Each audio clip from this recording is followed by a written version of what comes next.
2017లో London లో స్వయంగా ఒక హ్యాకర్ ఒక ఈవీఎం ను హ్యాక్ చేయగలమని డెమో ప్రకటించాడు. ఈవీఎంలపై ప్రజలకి నమ్మకం ఉందా లేదా? ఈవీఎంలనేవి ఓట్ల భవితవ్యాన్ని నిర్ణయించే మెషిన్లు, కానీ వాటిపైన ఇప్పుడు అనేక అనుమానాలు వస్తూ ఉన్నాయి.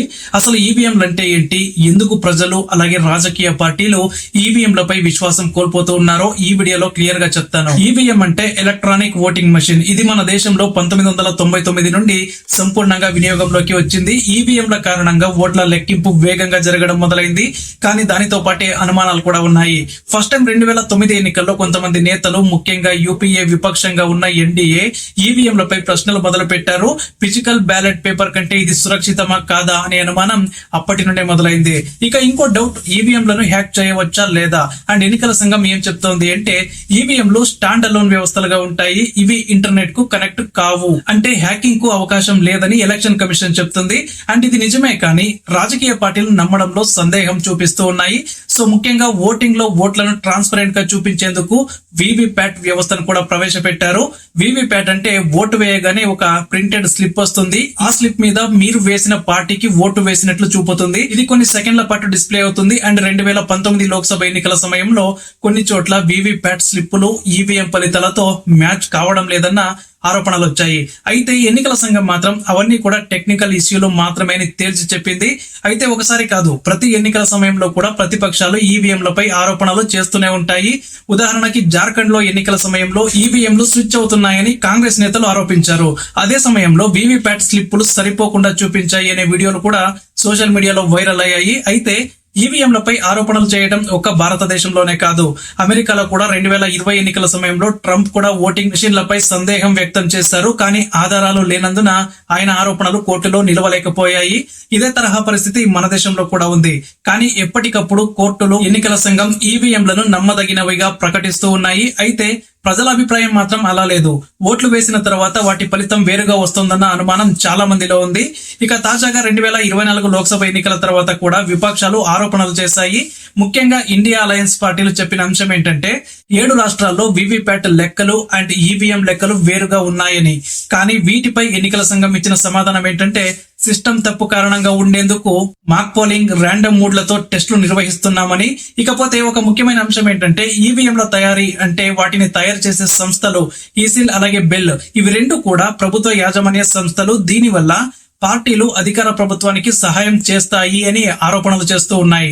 కానీ ఈవీఎంలపై ఫుల్ ప్రూఫ్ టెస్టులు జరుగుతూ ఉన్నాయి. అండ్ వీవీప్యాట్ లెక్కింపులో 100కు 100 సరిపోలిన ఫలితాలు వచ్చిన జిల్లాలు కూడా చాలానే ఉన్నాయి. అయితే కొన్ని జిల్లాల్లో తేడాలు వచ్చినట్టు అధికారులు గుర్తించి మళ్లీ ఓట్లను లెక్కించాల్సిన పరిస్థితులు వచ్చాయి.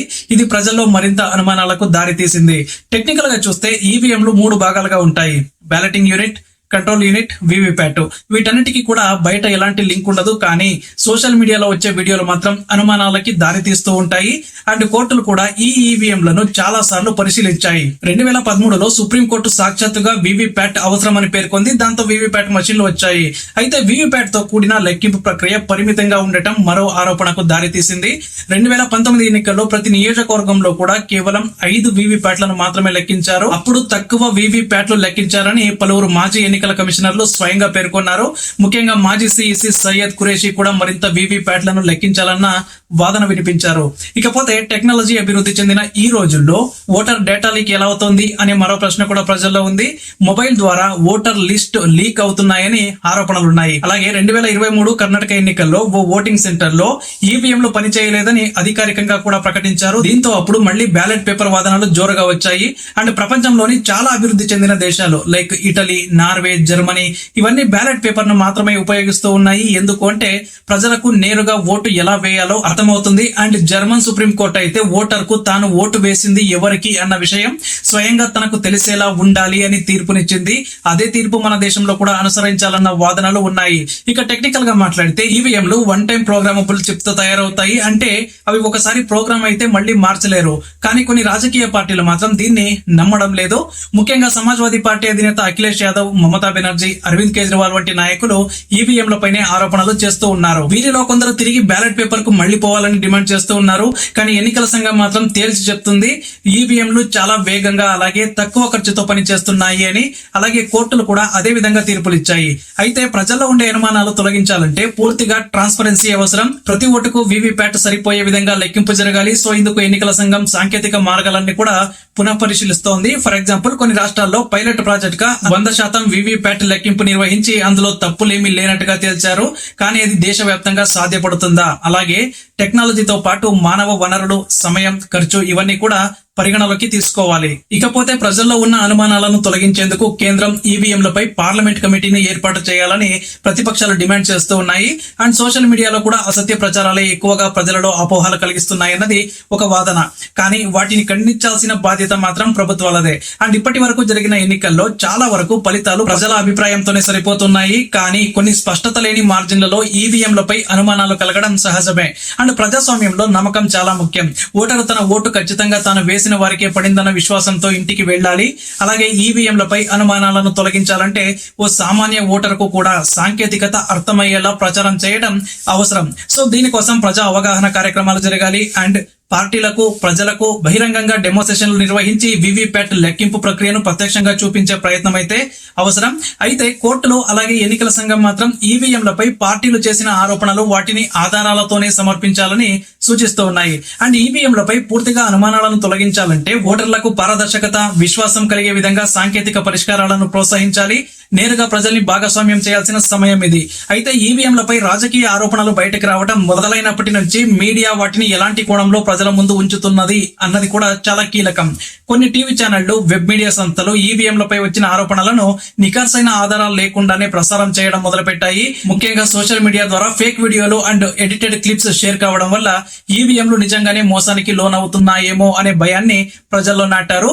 అండ్ సోషల్ మీడియా ప్లాట్ఫామ్స్ లో ప్రత్యేకించి వాట్సాప్, ఫేస్బుక్, యూట్యూబ్ లో ఎవరైనా ఒకసారి ఈవీఎంలపై ఆరోపణలు చేస్తే అది అసత్యమైన వేగంగా వైరల్ అవుతోంది. అలాగే 2024 ఎన్నికల సమయంలో కొన్ని వీడియోలు వైరల్ అయ్యాయి. ఎలా అంటే ఓటింగ్ మిషన్ కీప్యాడ్ నొక్కిన వెంటనే ఒకే పార్టీకి ఓటు పడుతున్నట్టు చూపించే వీడియోలు కనిపించాయి. అలాగే అవి నిజంగా అసలు లైవ్ డేటాతో సంబంధం లేని ప్రాక్టీస్ మెషిన్లవి అన్న విషయాన్ని ప్రజలు పట్టించుకోలేదు. అండ్ ట్విట్టర్ అంటే ఇప్పుడు ఎక్స్ లో ఈవీఎం స్కామ్ అని, బ్యాన్ ఈవీఎం వంటి హ్యాష్ ట్యాగ్స్ లు తరచూ ట్రెండ్ అవుతూ ఉంటాయి. వీటి వెనక రాజకీయ హస్తం ఉందని అనేక మంది విశ్లేషకులు అంటూ ఉన్నారు. కొన్ని రాజకీయ పార్టీలు సోషల్ మీడియా మేనేజ్మెంట్ ద్వారా ఈవీఎంలపై అవిశ్వాసాన్ని బలంగా ప్రజల్లో నాటేందుకు ప్రయత్నించాయని ఆరోపణలు కూడా ఉన్నాయి.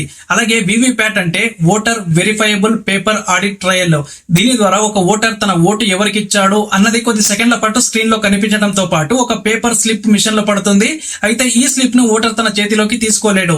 కానీ చాలా మంది ఈ విషయం తెలియకపోవడం వల్ల అదే నా ఓటు కానీ మరో స్లిప్ వచ్చింది అని అపోహపడుతూ ఉంటారు. ఉదాహరణకు 2019లో మధ్యప్రదేశ్, మహారాష్ట్రలో కొన్ని అసెంబ్లీ స్థానాల్లో ఓటింగ్ మిషన్లు స్లోగా పనిచేశాయని ఫిర్యాదులు వచ్చాయి. కానీ ఈవీఎంల పనితీరు మీద టెక్నికల్ కమిటీ నిర్వహించిన సర్వేలో అవి టెక్నికల్ లోపాలు కాకుండా కేవలం ప్రజల అపోహలే అని తేల్చింది. అలాగే 2021 పశ్చిమ బెంగాల్ ఎన్నికల్లో ఈవీఎంలపై తీవ్ర ఆరోపణలు వచ్చాయి. కానీ కోర్టులు అవన్నీ ఆధారాలు లేవని ప్రకటించాయి. కానీ ఈవీఎంల వంటి సాంకేతిక పద్ధతులు నిజానికి ఎన్నికల ఖర్చు, మానవ లోపాలను తగ్గించడంలో ఎంతో ఉపయోగపడుతూ ఉన్నాయి. కానీ ప్రజల్లో పెరుగుతున్న అనుమానాల వలన భావోద్వేగాలకు లోనై సాంకేతికతను తిరస్కరించాల్సిన పరిస్థితి అయితే వస్తోంది. అలాగే ఈవీఎంలను రద్దు చేయడానికి సంబంధించి సుప్రీంకోర్టులో అనేక పిటిషన్లు దాఖలయ్యాయి. అయితే కోర్టులు ప్రతిసారి కూడా ఆధారాలు లేకుండా ఈవీఎంలను నిషేధించలేము అని తీర్పులు చెప్పాయి. అండ్ 2023లో కూడా సుప్రీంకోర్టు ఈవీఎంలతో పాటు వీవీప్యాట్ల ఆడిట్ ను ఖచ్చితంగా కొనసాగించాల్సిందే అని చెప్పింది. తాజాగా రిటైర్డ్ ఈసీ సభ్యులు అశోక్ లవాసా, హరీష్ ఖన్నా లాంటి వారు పబ్లిక్ గా మాట్లాడుతూ ఈవీఎంలు అత్యంత సురక్షితంగా పనిచేస్తున్నాయని, అవి హ్యాక్ చేయబడలేవని వెల్లడించారు. కానీ వీరి వ్యాఖ్యలు ప్రజల దృష్టిలోకి రాకపోవడం వల్ల అపోహలు ఇంకా పెరుగుతూ ఉన్నాయి. కానీ భారత్ లో ఈవీఎంలను తయారు చేయగల సంస్థలు కేవలం 2, బెల్ అండ్ ఈసిల్. ఇవి ప్రభుత్వ నియంత్రణలో నడుస్తున్న సంస్థలు. వీటిలోని సాంకేతిక నిపుణులు ఐఎస్ఓ ప్రమాణాల ఆధారంగా పరికరాలను తయారు చేస్తారు. ఈ మిషన్లలో జీపీఎస్ కానీ, బ్లూటూత్ కానీ, ఇంటర్నెట్ వంటి కనెక్టివిటీ లేకపోవడం వల్ల అవి హ్యాక్ కి లోనవ్వడం అసాధ్యమని సాంకేతిక నిపుణులు చెప్తూ ఉన్నారు. ప్రతి ఎన్నికకు ముందు ఈవీఎంలకు మొక్కుబడి పరీక్షలు అంటే మాక్ పోల్ నిర్వహించడం అండ్ అన్ని పార్టీల ప్రతినిధుల సమక్షంలో సీల్ చేయడం, ఓటింగ్ తర్వాత స్ట్రాంగ్ రూమ్ లకు షిఫ్ట్ చేయడం వంటి పద్ధతులు చాలా నియమితంగా నిర్వహించబడుతూ ఉన్నాయి. ప్రతి ఒక్క ప్రక్రియ కూడా వీడియో రికార్డింగ్ తో జరుగుతోంది. అండ్ ఈవీఎంలపై అనుమానాలు పెంచడం ద్వారా కొన్ని రాజకీయ పార్టీలు తమ ఓటర్లను ఇంటెన్స్ చేసే ప్రయత్నం చేస్తూ ఉన్నారు. ఓటమిని ముందుగానే తట్టుకోలేక ఈవీఎంలను నిందించడం ద్వారా సమర్థించుకోవాలనే ఉద్దేశంతో ఆరోపణలు చేస్తున్నారు అని కొందరు రాజకీయ విశ్లేషకులు చెప్తూ ఉన్నారు. మనం చూస్తే బ్రెజిల్, ఫిలిప్పీన్స్ వంటి దేశాల్లో కూడా ఈవీఎంలు వాడుతున్నా కూడా అక్కడ కూడా రాజకీయ పార్టీలు అప్పుడప్పుడు వాటిపై నమ్మకాన్ని కోల్పోతూ ఆరోపణలు చేస్తూ ఉంటాయి. కానీ భారత్ లో వీవీప్యాట్ వంటి అదనపు భద్రతల ద్వారా నమ్మకాన్ని పెంచే చర్యలు తీసుకోవడంలో మన దేశం ముందుంది. అండ్ ఈసీ అంటే ఎన్నికల సంఘం ప్రతి ఎన్నికల సీజన్ లో కూడా ఈవీఎం మిత్ వర్సెస్ ఫ్యాక్ట్ అనే ప్రచారాన్ని సోషల్ మీడియాలో చేపడుతోంది. కానీ ప్రజలు ఆ అధికారిక సమాచారం కంటే వైరల్ ఫేక్ వీడియోలనే ఎక్కువగా నమ్మడం వల్ల ఈ సమస్య ఏర్పడుతోంది. అయితే 2017లో లండన్ లో స్వయంగా ఒక హ్యాకర్ ఒక ఈవీఎం ను హ్యాక్ చేయగలమని డెమో ప్రకటించాడు. కానీ అది అసలైన ఈవీఎం కాదని, అందులో ఫేక్ పార్ట్లు ఉన్నాయని ఈసీ తేల్చి చెప్పింది. అంతేకాకుండా అసలైన ఈవీఎంలను బయటకు తీసుకెళ్లే వీలే లేదని ప్రకటించింది. అండ్ అనేక సందర్భాల్లో కొన్ని పార్టీల నేతలు ఓటమి వస్తే ఈవీఎంలపై ఆరోపణలు చేస్తూ ఉంటారు. కానీ అదే నాయకులు గెలిస్తే ఈసీ న్యాయంగా పనిచేసింది అని ప్రశంసిస్తూ ఉంటారు. ఇది ప్రజల్లో గందరగోళాన్ని కలిగించే ప్రధాన కారణం అన్నమాట. అండ్ ఈవీఎంలు కంప్యూటర్ల లాగా కాదు, అవి ప్రత్యేకమైన ఎంబెడెడ్ సిస్టమ్ పద్ధతిలో పనిచేస్తాయి. వీటికి ఎలాంటి రిమోట్ యాక్సెస్ లేదు. ఇది తెలుసుకోవాల్సిన ప్రధానమైన అంశం అన్నమాట. ఇక కొన్ని టీవీ ఛానల్స్ ఈవీఎంలపై జరిగిన చర్చలను పక్కదారి పట్టిస్తూ అసలు విషయాలపై కాకుండా రాజకీయ ఆరోపణలకే ఎక్కువ సమయం కేటాయిస్తూ ఉన్నాయి. ఇది ప్రజల అపోహలను తొలగించడంలో అడ్డుగా మారుతోంది. 2024లో జరిగిన పార్లమెంట్ ఎన్నికల తర్వాత కొన్ని పార్టీలు ఓటింగ్ మిషన్లపై పునరాలోచన చేయాలని డిమాండ్ చేస్తూ ఉన్నాయి. కానీ కేంద్ర ఎన్నికల సంఘం అన్ని నియమాల ప్రకారం ఎన్నికలు జరిగాయని చెప్పి అన్ని రికార్డులు కూడా బయట పెట్టింది.